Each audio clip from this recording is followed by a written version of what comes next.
Good morning, everyone. Welcome to session 5 of the JCDREAM Symposium series. Today, we are going to start off with the information session for the 2021 JCDREAM Seed Grant Program. And after that, we will hear from our main speaker, Brian Kraft and Aaron Feber on building university industry research partnerships. So we will go ahead and get started with the info session portion.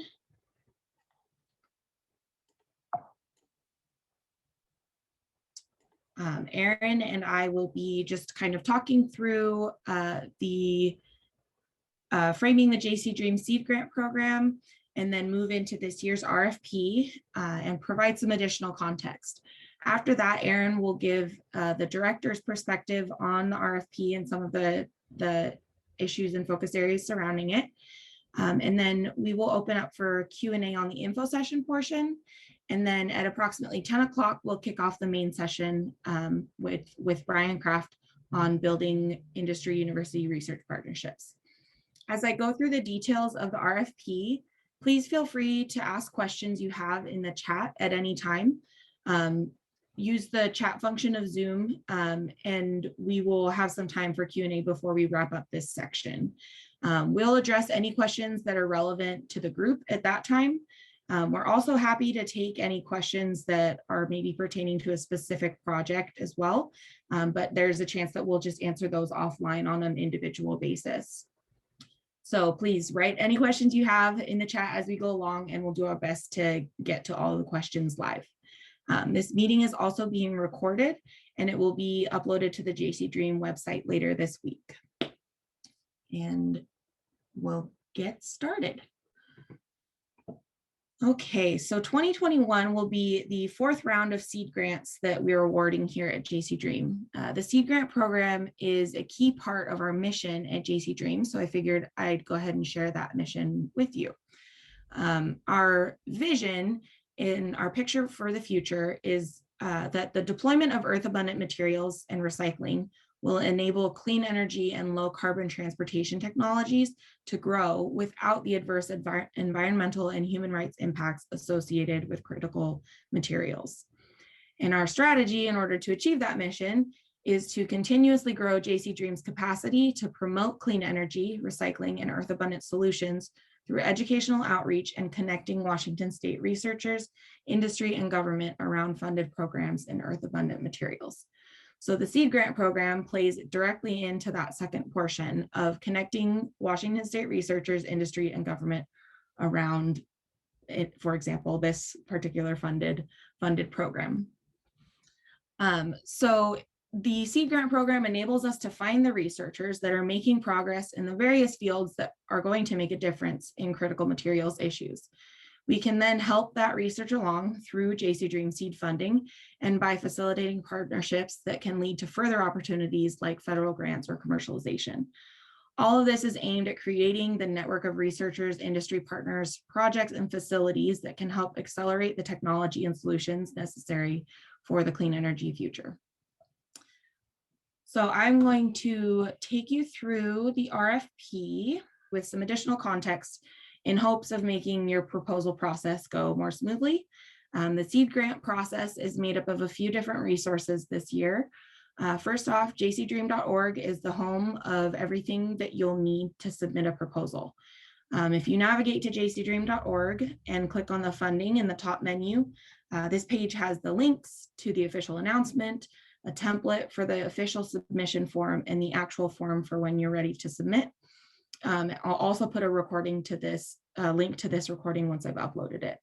I'll take us to the website and show you all of this in just a couple of minutes.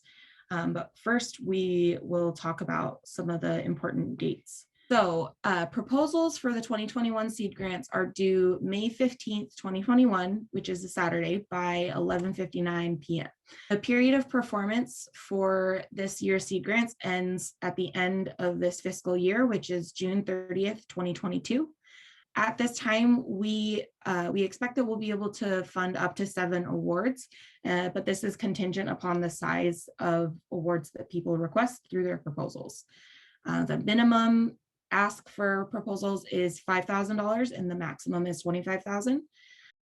This year, there's not an equipment cap. Last year, there was a $5,000 cap on equipment requests. So there's no cap this year, but any equipment requests over $5,000 are subject to an exception process. So this exception process is through WSU. We are willing to file for these exceptions, but we can't guarantee that they'll be approved by WSU. Our experience so far is that the exceptions have been granted, but again, we can't guarantee it. So applicants should just consider the viability of their proposal with or without the equipment, just in case the exception isn't made, and factor that in as you're preparing your proposal. All right, so I'm going to take us to the website now and so that we can take a look at the RFP resources. So this is the RFP website on jcdream.org. You get to it just by, if you go to the JCDREAM website and then you hover over the funding section, you can either click on request for proposals or just click on funding, and it'll land you here either way. We're going to scroll down and go to the full announcement. These 3 buttons are all of the resources that you're going to need to fill out your proposal. So the full announcement will take you to the full RFP in PDF form. This has all of the detailed information, the dates, and then all of the evaluation criteria as well. There are also 3 relevant appendices to this document that will help you fill out your proposal form. We'll cover these in a little more detail in just a minute. But the first is the white paper for the charge initiative mentioned in the opportunity description. And then we have technology readiness level documentation to help you answer those questions in the submission form. And then there's a copy of the submission form template in this RFP document. There's also a standalone copy of that template at the middle, just on the middle button of the RFP page. So now I'll go over to the actual form that we're using. It's very similar to last year if you happen to submit a proposal last year. But one item that I wanted to touch on for this is just word counts. The software that we use for this form doesn't allow us to enforce word counts in the form itself. That's part of why we provide the template, so that you can pre-fill your answers into the template and check your word counts ahead of time so that you can easily copy and paste them into the submission form. When we process the form submissions into a review packet for our review committee, responses that go over the word count limit may be cut off. So please try to make sure that you check your word counts before you turn in your submission. So now I'll head back over to the PowerPoint and go over the evaluation criteria. There are 3 main areas that we'll be focusing, that we'll be evaluating proposals on. First, impact and merit make up 40%. JCDREAM alignment is 30%, and collaboration and team is the final 30%. So for impact and merit, a major focus of the impact and merit portion is the likelihood of a project's impact continuing past the period of performance and past the seed stage. The other part is obviously technical and scientific merit. Much of the evaluation on these elements will come from the first half of the project details portion of the form, which you'll see in the template. Again, we're focusing on the longevity and paths towards deployment. So this year, we have added a 2-part question about technology readiness level, or TRL. We don't have a required TRL for eligibility, but we are interested in seeing your assessment of the current and projected TRL of your project based on the beginning, like before the seed funding, and then if you were funded under the opportunity by the end of the period of performance. There are worksheets on TRLs in the appendix of the full RFP for you to use to figure out the appropriate numbers for your project. We predict that successful seed grants will land somewhere between TRL 3 and 7 at the end of the period of performance, but again, we don't have a requirement. The TRL will just serve as a reference point for our evaluation of scale up and deployment. So up next, we have JCDREAM alignment. Okay, our focus for alignment is critical materials issues, but those come in many shapes and sizes across different sectors. So we've outlined the objectives that we're seeking alignment on in the RFP. In broad strokes, these are solutions to critical materials issues in clean energy and transportation, solutions to critical materials issues in the emerging hydrogen economy, and earth abundant alternatives to critical materials in clean energy and transportation, and novel recycling programs to help reduce new critical material demand. Regardless of which subject your project fits best, we will evaluate the critical materials link using this scale that's in this slide. It's also on page 5 of the RFP. We hope to invest in projects that are likely to continue past the seed stage. And so in this portion of the evaluation, proposals that identify and pursue future funding opportunities such as federal grants, private follow-on funding, or commercialization plans will fare well. Proposals with evidence of conversations with granting organizations will also score a bit better in this area than those who just list like potential relevant opportunities. So just showing that effort to actually pursue those opportunities is gonna do you good. The next section is collaboration and team. So again, we are strongly encouraging applicants to seek out collaborations. In addition to the industrial and commercialization partners, PIs can seek out partners from different institutions or even other disciplines. Letters of support from collaborators go a long way to indicate the amount of commitment that you have from those collaborators. So make sure to include any roles and responsibilities that the collaborator will have within that letter of support. We would encourage you as a PI to give your collaborators some guidance on what should be present in the letter of support in order to kind of set your proposal apart. Last year, we had 75% of applicants submit letters of support with their proposals, and all of our winners had letters of support for their proposals. So they can definitely do some real good for your proposal. But making sure that they stand out and that you have good information in there is really helpful.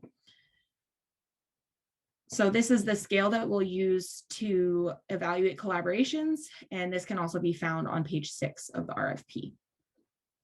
So next steps, we are happy and available to meet with any PI who's interested in submitting a proposal. We're happy to help you find ways that your research may fit with JCDREAM's objectives. And we can also try to find potential collaborators and make introductions where appropriate. I will be sending emails to the attendees of this session offering meetings, but feel free to email me to request a meeting as well. This is my email address on the slide here, and we look forward to talking to you. So with that, I'll turn it over to Erin for the director's perspective, and then we will have Q&A after that. So if you have any questions, please pop them in the chat at any time. Thank you. All right. Well, thanks, Mariah, for that great introduction and all the details about the logistics of submitting a proposal and some key points about what matters to JCDREAM. I kind of just wanted to take a chance to expand on that a little bit. Early on, you know, the issues that surround JCDREAM are a little bit complicated and diverse, and so I just wanted to take a chance to explain our perspective on these things. So really, at the high level, clean energy is a core focus of JCDREAM. And so I wanted to kind of articulate our perspective on that clean energy vision. So we are a Washington State organization. We will, of course, with the seed grant program, because it's state funded, we will be focusing our investments on projects that occur here in the state. And so while I'm talking about Washington State here, it truly is a microcosm for the global energy situation. So don't confuse my little state emblem there. It could just as well include an entire planet Earth. But we have some unique attributes here within the state of Washington. And really the first thing that I'm going to point out here is obviously there's a few main sources of electricity. We've got the power grid, which you see here in blue. We've got liquid fuels, like things like gasoline, diesel, jet fuel, and we've got our natural gas infrastructure that's used for power and heating in a lot of stationary applications. So that's where energy comes from. And that's what we need to work on changing. So if you can go to the next slide, Mariah, we'll see that what we've got here in the state is really unique in terms of the makeup of that power grid and what we're doing with the other fuel sources. So thankfully, we've already got a largely carbon-free power grid. We don't have a whole lot of, we've got a lot of renewables and hydro. We don't have a lot of battery installations on the grid yet, but we're working on that. And so that powers one of the cleanest and most inexpensive power grids in the country, if not the world, which is a fantastic starting point for all of these kinds of projects that we're trying to pursue. The nice thing that enables us to do here is we're already deploying electric vehicles. We're starting to see deployment of electric ships, electric trucks, and even some electric aviation, which is all great progress in taking advantage of that clean and carbon-free power grid that we have. And of course, it's powering things like data centers, homes, and manufacturing facilities as well. But then a lot of the rest of our energy makeup is augmented by liquid fuels. So for instance, especially in aerospace, long-haul trucking, long-haul marine applications, we need those fuels. And really, we probably can't get away with electrifying those transportation modes. And the same is true in some situations with stationary power as well. And so what's happening is those liquid fuels, of course, are fossil fuels, and they are emitting carbon dioxide, and that's causing all of the climate change issues that we're concerned about. So if we go to the next slide, you'll see what we're trying to do is take what normally would have been carbon emissions that are coming from those transportation and stationary fossil fuel usage and work towards bringing that CO2 back into a closed loop. So you can do that through actually just capturing CO2. You can capture it from things like flue gas or tailpipes. You can also capture it directly out of the atmosphere, although it's a bit more difficult. And then plants also do a pretty good job of capturing CO2. And so you can use bio feedstocks of carbon to reinsert that carbon back into a closed loop system. Now, the interesting thing is you need electricity to do that. So you need to be using renewable electricity from that Washington State clean power grid that we already have. And then the other thing that you need in many cases is hydrogen. So hydrogen can be used in a couple of ways. And again, we need to produce hydrogen using renewable fuels. If this is all going to work and accomplish what we need. Currently, hydrogen is actually produced from methane, so that's actually somewhat counterproductive. But if we produce renewable or green hydrogen, then we can use that hydrogen as a fuel source. You guys have all probably heard of, fuel cells, and there are fuel cell powered everything, you name it, automobiles, boats, trucks. And so that's one option. Another option is that you combine the hydrogen with the recycled carbon and we make electrofuels. So electrofuels could be synthetic jet fuel. They could be methanol or ethanol, ammonia, any number of different things that could be used as potential fuel sources. And again, those can then be reinserted back into that liquid or gas fuel infrastructure. So this is kind of the long-term picture. We recognize that this isn't going to happen overnight, but that's really what we're aiming for. The interesting thing, if you go to the next slide, Mariah, is that from a critical materials angle, we have some challenges there. So now I've taken, you'll see the periodic table in the corner there. We've got energy critical materials that we've highlighted. So you've got things like rare earth elements, battery critical materials like lithium and cobalt, solar critical materials like gallium and indium, and then platinum group metals that facilitate catalysis in that proposed hydrogen economy or other areas of the economy. And you can see in the diagram, we're highlighting that, yeah, lithium and cobalt are needed for batteries for transportation, and neodymium and dysprosium are needed for electric motors to power those transportation modes. We need all of these catalytic platinum group metals to facilitate converting water into hydrogen and oxygen, as well as producing electrofuels. And then we've got solar materials, and wind turbines also, again, rely on rare earth elements. So this is all challenging, and this is why JCDREAM exists in the first place, to make sure that as we pursue the next several decades of advancements in this energy sector, that we are addressing those critical materials issues as we go through it. And what we've done here in Washington State is we've realized that we have this clean power grid with some of the cheapest electricity around. It's already low carbon. And we have a set of industries here in the state that produce ships, we produce trucks, and we produce airplanes. And so those heavy duty transportation modes are core to Washington State's industry. And that's why we've chosen to focus a bit more on the hydrogen economy and e-fuels. And so with that, I'll introduce the CHARGE consortium that we've developed in the next slide. So CHARGE is the Consortium for Hydrogen and Renewably Generated E-Fuels. This is we're kicking off this consortium with a series of groups that are funded and focused in Washington State University right now, but we really want to try to expand that throughout the rest of the state.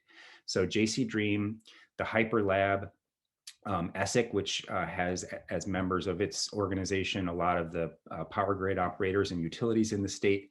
And then the Ascent organization is focused on sustainable aviation fuels and has a lot of the airlines and aerospace industry already present. So this is a great starting point, but we really want to bring into this fold the Pacific Northwest National Lab, representatives from the University of Washington or Western or any of the other universities, and most importantly, a lot of the industry players that we see as key to this hydrogen and e-fuels economy. So if you go to the next slide, Mariah, I'll try to breeze through this real quick because I want to give you guys some time for questions. But we, as I've already mentioned, we have fantastic assets here in the Northwest. We want to leverage both the industry that already cares a lot about these and needs these types of fuel in order to decarbonize their industry. And we really are seeking engagement so that we can move forward with the right teams and the right partners to identify future funding opportunities. Next slide, please.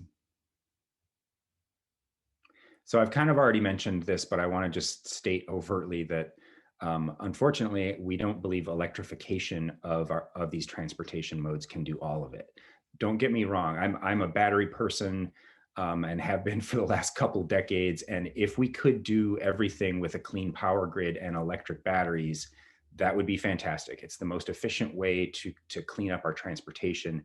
But there are a lot of these other modes of transportation that just can't operate on electric drive and batteries alone. So we need to take advantage of that clean power grid and our ability to really kickstart the hydrogen economy.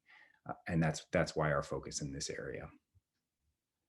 And I wanted to focus a little bit on what our goals are for this CHARGE consortium and how it relates to the JCDREAM seed grants. So what we're really aiming to do is build that coalition that you see on the bottom step there, with utilities, transportation OEMs, system integrators, researchers from the universities and national labs, and get industry involved in collaborating with folks. We'd like to start developing proposal concepts, and we believe that if we pull together the right teams, perhaps use some of our JCDREAM seed grant funding or other small funding opportunities to, I guess, initiate those collaborations and get some work started, that will be in a very good spot to bring in, millions of dollars that might support this kind of work from federal or state funding opportunities. And that's really what we're trying to do. So I think the focus for CHARGE will be on pilot scale projects. Whenever we talk to industry, we hear from them, they want to be operating at the TRL minimum 6, probably 7, 8, 9, because really these technologies are pretty close to there. They're ready to be used. We really just need to work out some of the kinks. We need to reduce the cost, increase efficiency, and we need to deploy them. And so we see the seed grant opportunity as an interesting area for especially those of us in the academic sector, to kind of nudge our TRL up a little bit so that we're in a spot where we can play in those pilot scale demonstration projects where it's really going to matter for industry. And that's really why I think a lot of this, we wanted to focus this symposium session on working with industry, because that's really what we're trying to move towards. And we're looking forward to, the opportunity to have Brian talk to us a little bit more about how we're going to achieve that. So with that, I think I will open it up for any questions that anybody has about the RFP, and then we'll go ahead and move right into to Brian's